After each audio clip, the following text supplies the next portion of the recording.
This reading by J. Hall. The Wonderful Wizard of Oz by L. Frank Baum. Chapter 3. How Dorothy Saved the Scarecrow.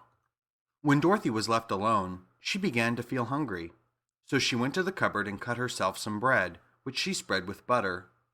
She gave some to Toto, and taking a pail from the shelf, she carried it down to the little brook and filled it with clear, sparkling water. Toto ran over to the trees and began to bark at the birds sitting there.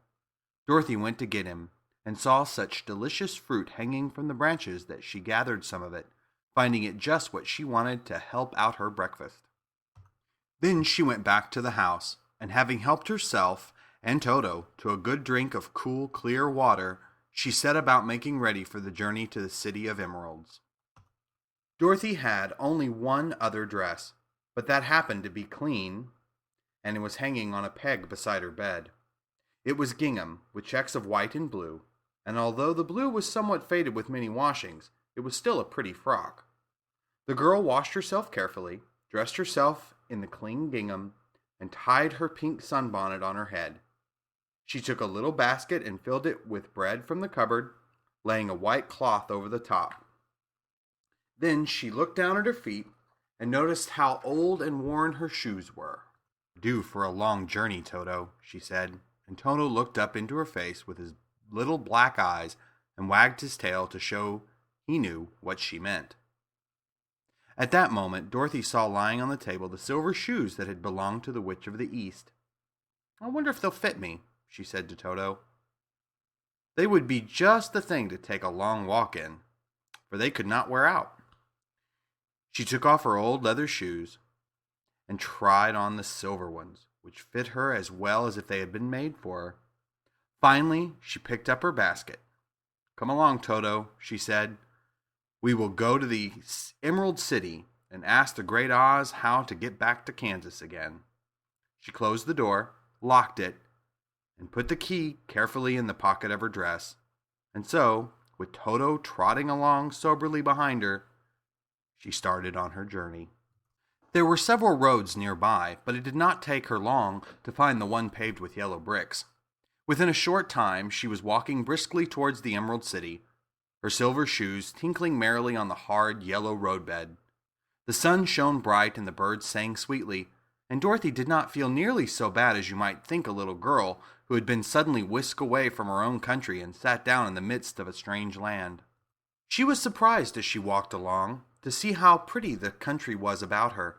There were neat fences at the sides of the road, painted a dainty blue color, and beyond them were fields of grain and vegetables in abundance.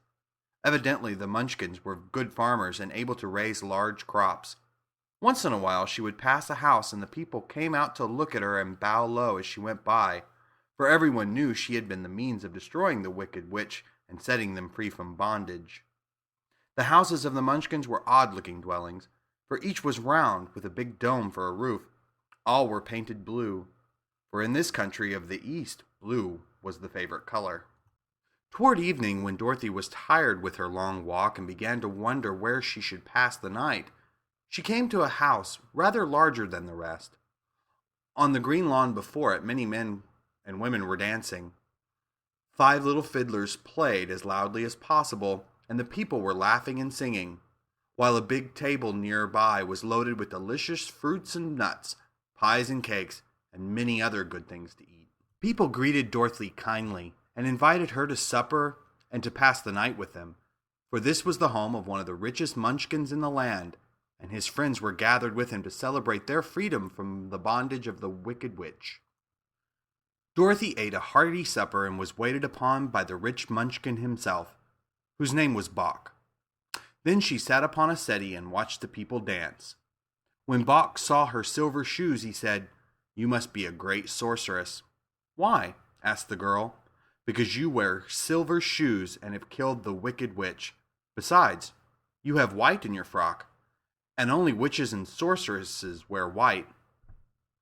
"My dress is blue and white checked," said Dorothy, smoothing out the wrinkles in it. "It is kind of you to wear that," said Bok. "Blue is the color of the Munchkins, and white is the witch color. So we know you are a friendly witch."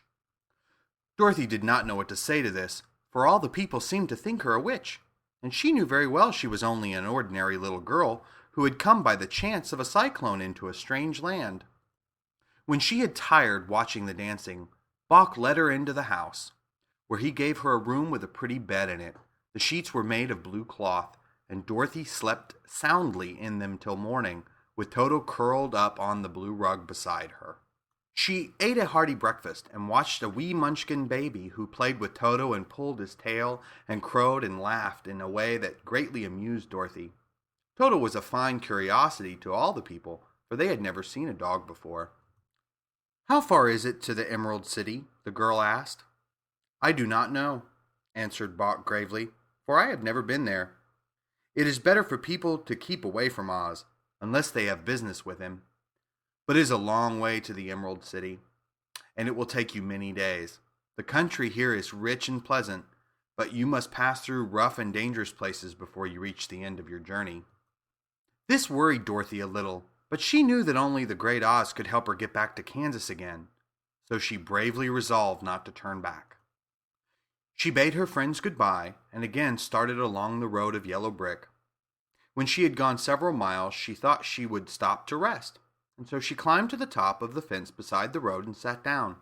There was a great cornfield beyond the fence, and not far away she saw a scarecrow placed high on a pole to keep the birds from the ripe corn.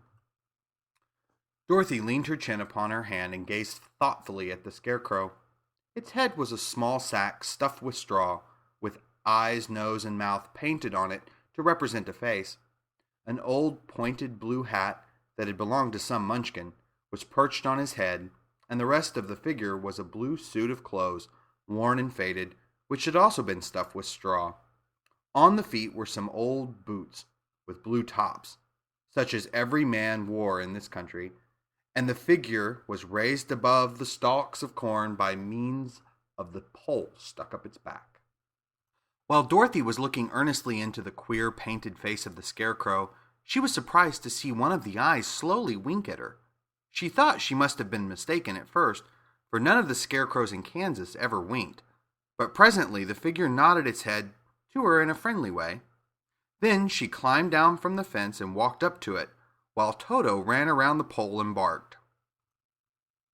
"Good day," said the scarecrow in a rather husky voice. "Did you speak?" asked the girl in wonder. "Certainly," answered the scarecrow. "How do you do?" "I'm pretty well, thank you," replied Dorothy politely. "How do you do?"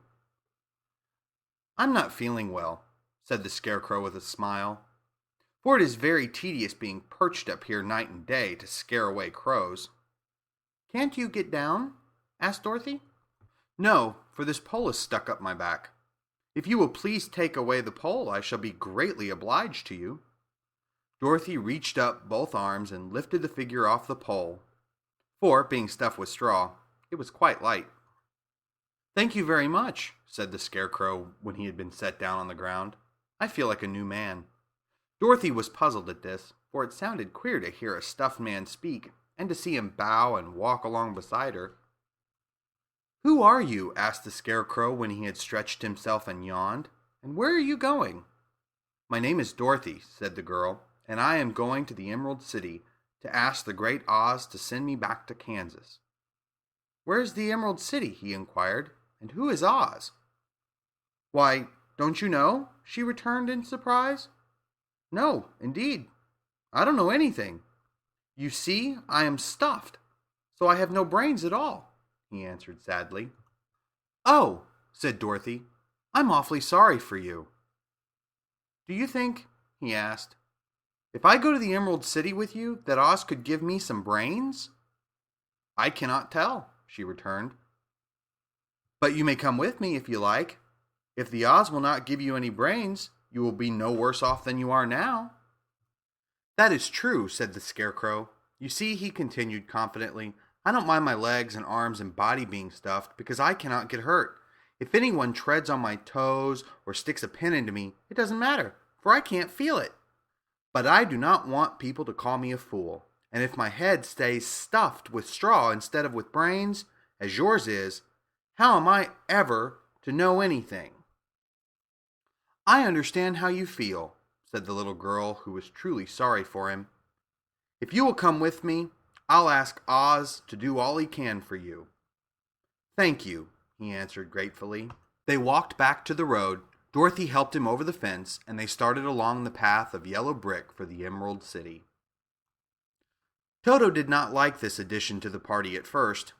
He smelled around the stuffed man as if he suspected there might be a nest of rats in the straw, and he often growled in an unfriendly way at the Scarecrow. "Don't mind Toto," said Dorothy to her new friend. "He never bites." "Oh, I'm not afraid," replied the Scarecrow. "He can't hurt the straw. Do let me carry that basket for you. I shall not mind it, for I can't get tired. I'll tell you a secret," he continued as he walked along. "There is only one thing in the world I am afraid of." "What is that?" asked Dorothy. "The Munchkin's farmer who made you?" "No," answered the Scarecrow. "It's a lighted match." End of chapter 3.